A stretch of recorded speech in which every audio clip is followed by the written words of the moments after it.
философия докторы Ботагөз Нұртанқызы Нұржанованың 60 жылдық мерейтойы. Қош келіпсіздер. Жиынымызды бастамас бұрын құрметті Ботагөз Нұртанқызын құрметпен қарсы алайық.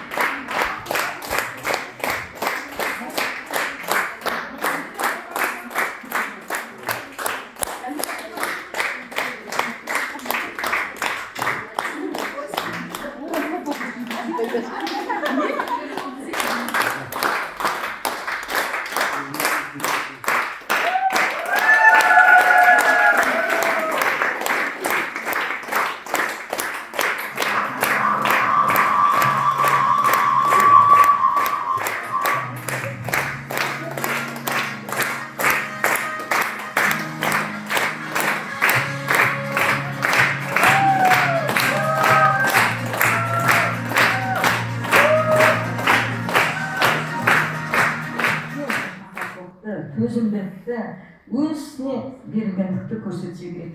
Студенттердің өзі пән туралы эсселерінде былай деп жазыпты, үзінділерін оқиын.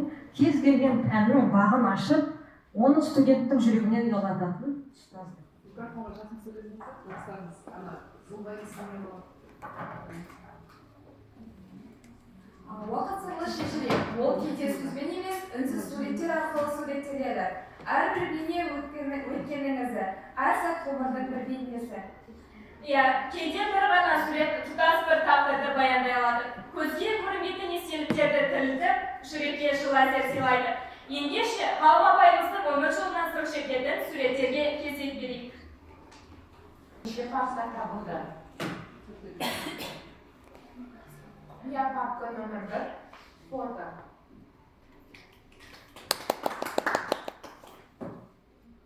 Ал ендеше барлығымыз тапқан папка номері 1-ді ашып көрейік. Ішінде не бар екен? Микрофонға қарай. Барлығымызға да қызық болып тұр.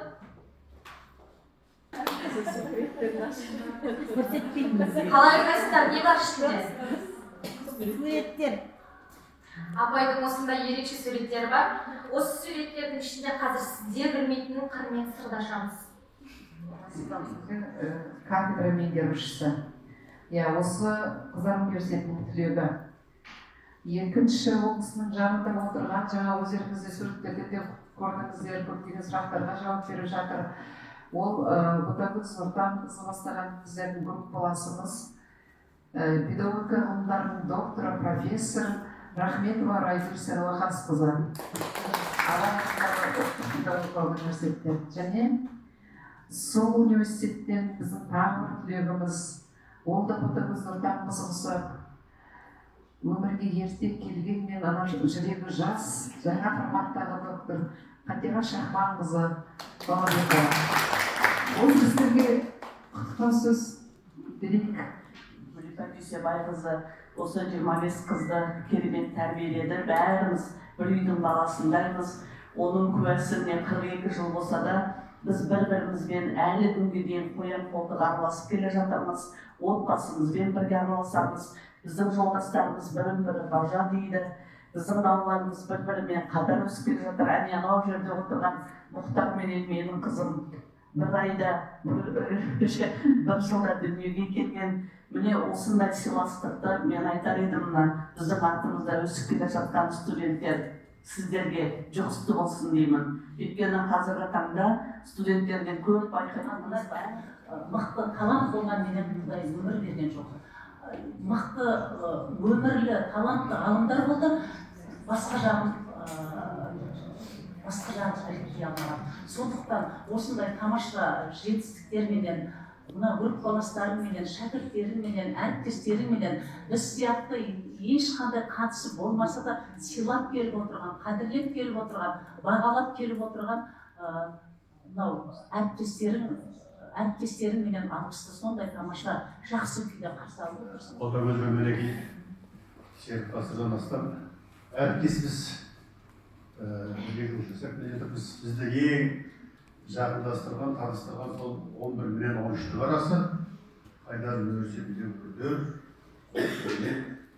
Жақсы әзілдеріміз болды, қазылдарымыз болды, біз сабақтан кейін оқылып қой. Сабақтан шыққан кейін бірге барамыз, бірге қайтамыз деген сияқты қарлы борандар, қалай күндер болды. Сол күндерге елесі еске түсіп, сіз 60-ға келіп деген дәлелді сезім болып, бір жұмақ өлең бота десе, бота қой. Бота десе, бота қой, ботадай көзім өлтіріп. Аңқылдап шалқып жатады ой, жалаудай жаны желбіреп. Жүрегі нәзік жаны жаз, баладай аңқау мінезі. Қуанышына болармыз топ-толық мөлдір тілегі. 2011-13-те қайнарда тағдыр тоғысты, жұрт таңғалды үштікке, парасат білім тоғысты. Әріптеспіз бұрыннан жөні білік бол кездің, бірге өстік, бірге өттік білім сынынан, қасында ботадай көздердік. Арнайы құттықтар келіп отқан университеттің басшылығы, шәкірттер, бұл дүниенің қызығы бір таңертең келіп кешке қайтқан жұмыста да емес, сол жұмыста мына екінші үйіміз ғой, сол жерде жүріп осындай сыйластыққа жету. Ботагөз Нұртанқызының әріптестіктен бөлек туыстығы да бар бізге, сол туыста болып кеттік. Мен өзім жеңеше деймін. Осы менің бауырларымды бағып қағып өсіріп жеткізіп отқан жаңа Нұрайгүл апай айтқандай, ана Мұхтардай менің де қызым жасты түйдей, бір мектепте бір класста оқыған бәрі. Сондай жақындығымыз да бар. Мына кейінгі қазір міне мөлдіреп бір ертегідей қарап отырсыңдар ғой, Құдай өмір берсе зуылып жетіп келесіңдер да, 60-тың асқарына шығып от, сендер де отырасыңдар осылай. Құдай сүргінге жеткізсін, ал енді мына лексикография деген өзі өте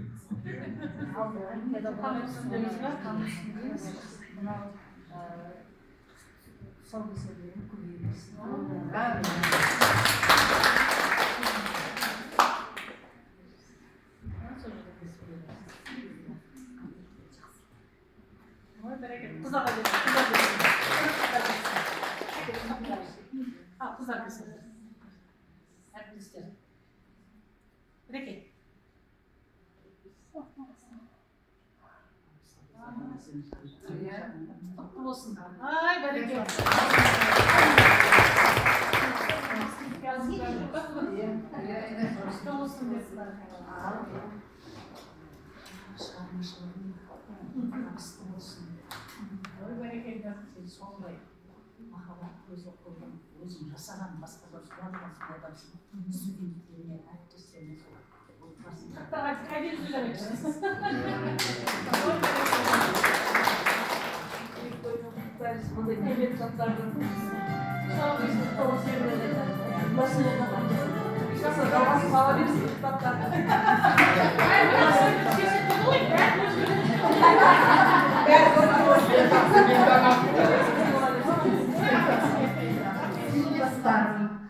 барлық қатысып отыр ғой деп ойлаймын. Бүгінгі керемет кафедра тарапынан, институт тарапынан, университет тарапынан осындай бір іс-шараны ұйымдастыруға мұрындық болып отыр. Керемет кеш болды. Әрине, осы алғыс келе жатқан кезде кішкене қобалжығанбыз. Жәмил айтып еді, қош керек жоқ қазір деп. Бірақ бәрібір өзінің уақыты келеді.